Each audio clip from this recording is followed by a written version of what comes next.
Inilah Injil suci menurut Santo Lukas.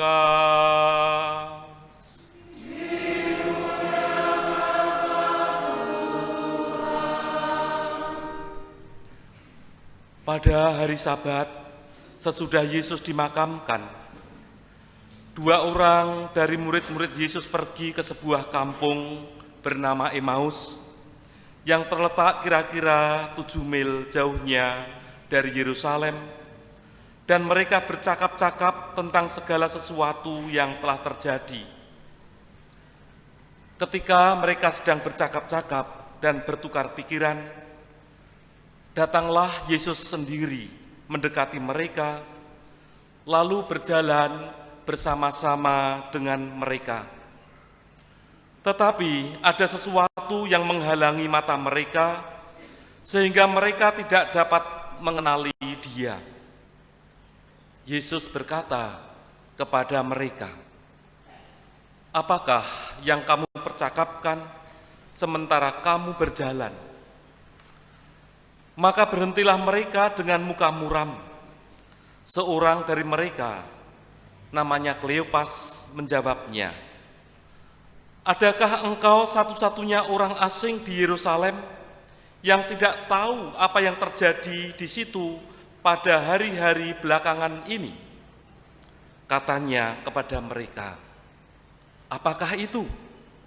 Jawab mereka, "Apa yang terjadi dengan Yesus orang Nazaret?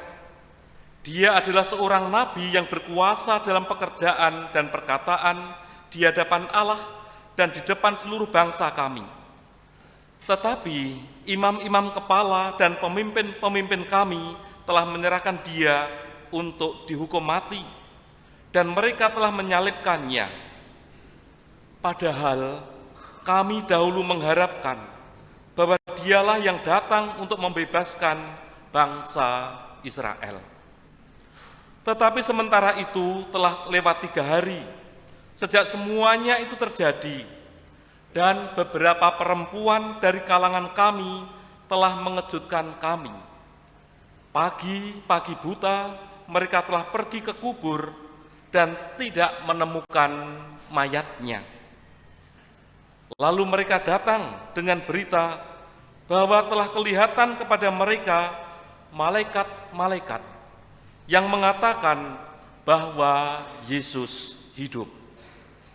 Dan beberapa teman kami telah pergi ke kubur itu dan mendapati bahwa memang benar yang dikatakan perempuan-perempuan itu. Tetapi Yesus sendiri tidak mereka lihat. Lalu Ia berkata kepada mereka, "Hai kamu orang bodoh, betapa lambannya hatimu, sehingga kamu tidak percaya akan segala sesuatu yang telah dikatakan para nabi. Bukankah Mesias harus menderita semuanya itu untuk masuk ke dalam kemuliaannya?" Lalu Ia menjelaskan kepada mereka apa yang tertulis tentang Dia dalam seluruh kitab suci, mulai dari kitab-kitab Musa dan segala kitab nabi-nabi. Sementara itu mereka mendekati kampung yang mereka tuju. Ia berbuat seolah-olah hendak meneruskan perjalanannya, tetapi mereka mendesaknya dengan sangat. "Tinggallah bersama-sama dengan kami, sebab hari telah menjelang malam dan matahari hampir terbenam." Lalu masuklah Ia untuk tinggal bersama-sama dengan mereka. Waktu duduk makan dengan mereka, Ia mengambil roti, mengucap berkat, lalu memecah-mecahkan roti itu dan memberikannya kepada mereka. Ketika itu terbukalah mata mereka, dan mereka pun mengenali Dia. Tetapi Yesus lenyap dari tengah-tengah mereka. Kata mereka seorang kepada yang lain, "Bukankah hati kita berkobar-kobar ketika Ia berbicara dengan kita di tengah jalan, dan ketika Ia menerangkan kitab suci kepada kita?" Lalu bangunlah mereka dan langsung kembali ke Yerusalem. Di situ mereka mendapati ke-11 murid. Mereka sedang berkumpul bersama teman-teman mereka. Kata mereka kepada kedua murid itu, "Sungguh Tuhan telah bangkit dan telah menampakkan diri kepada Simon." Lalu kedua murid itu pun menceritakan apa yang terjadi di tengah jalan dan bagaimana mereka mengenali Yesus pada waktu ia memecahkan roti. Demikianlah sabda Tuhan.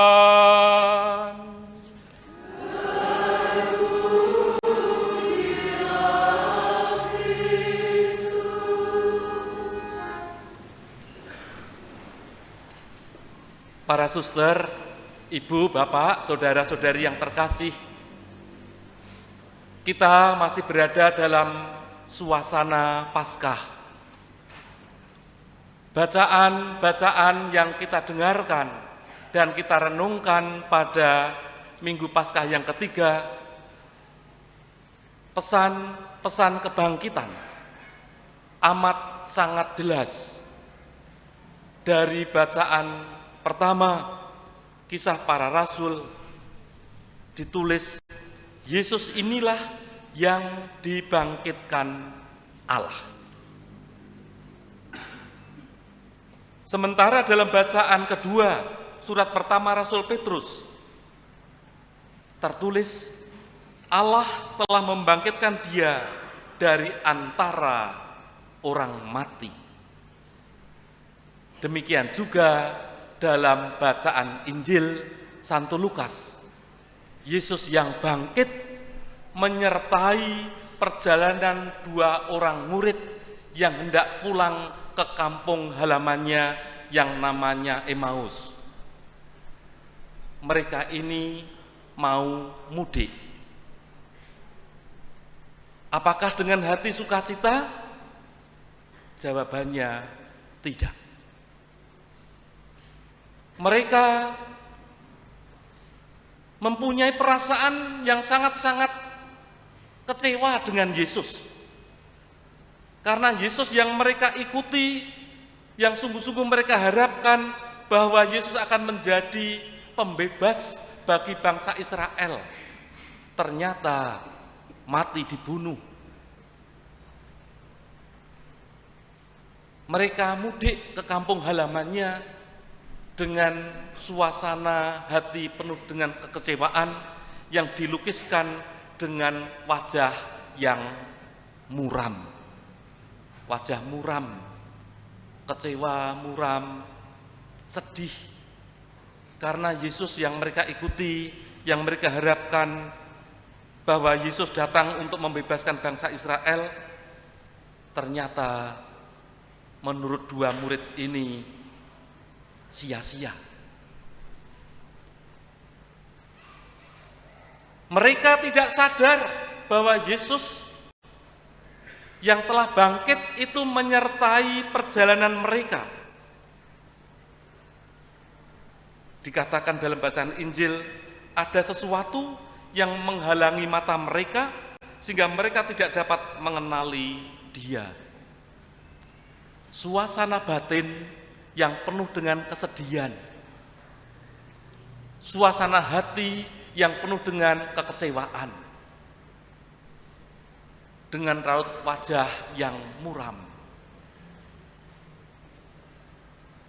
menjadikan orang tidak akan pernah bisa melihat Tuhan yang menyertai setiap langkah perjalanan hidupnya.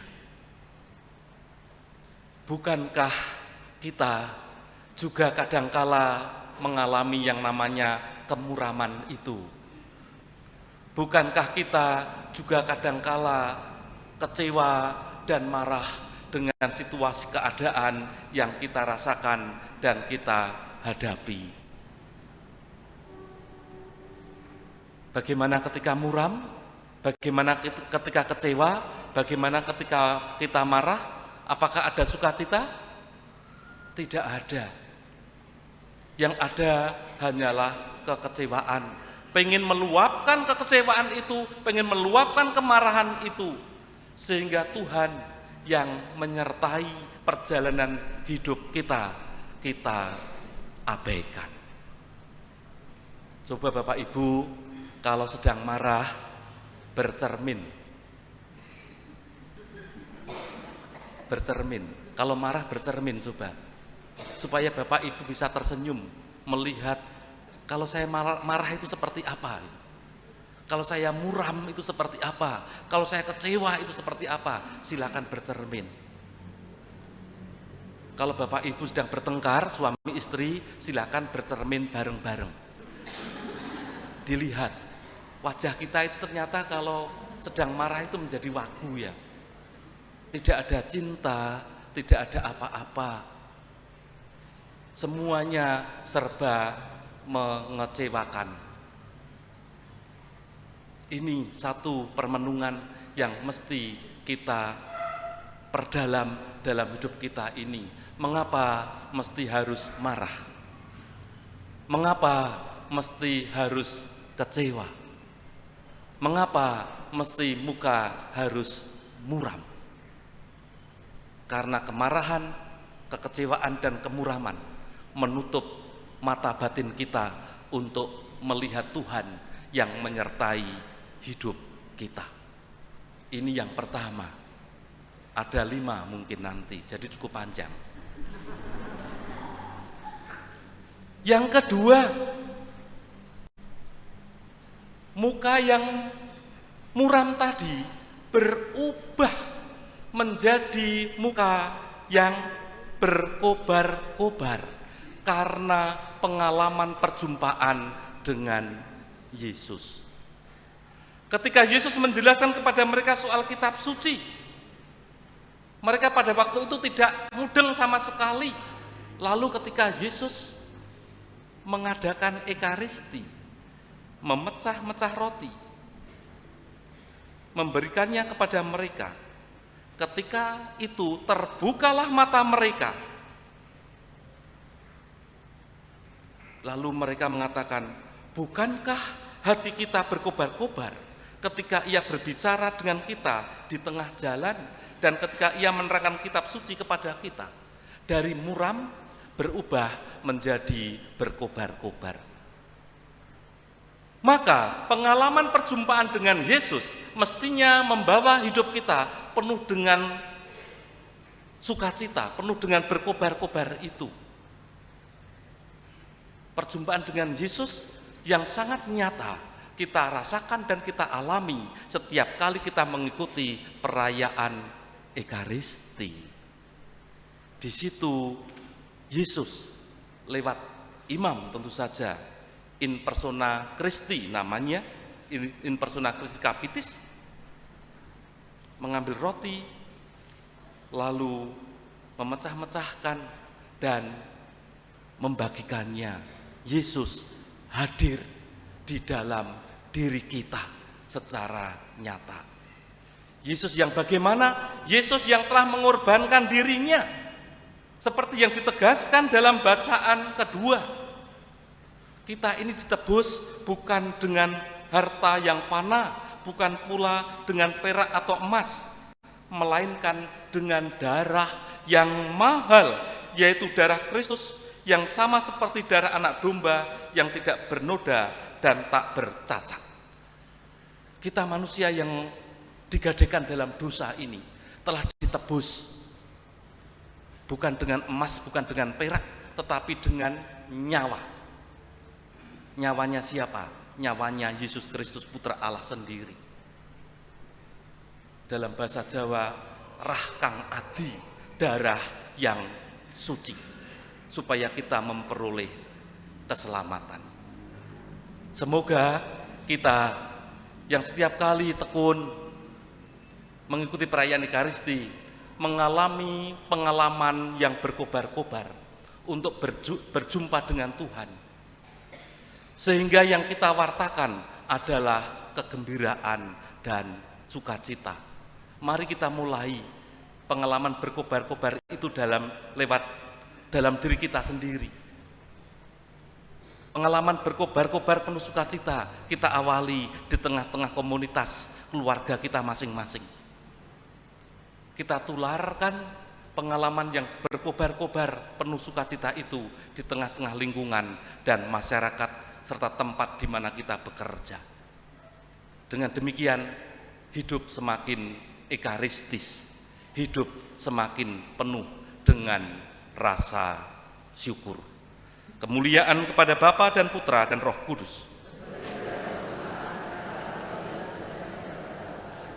Kita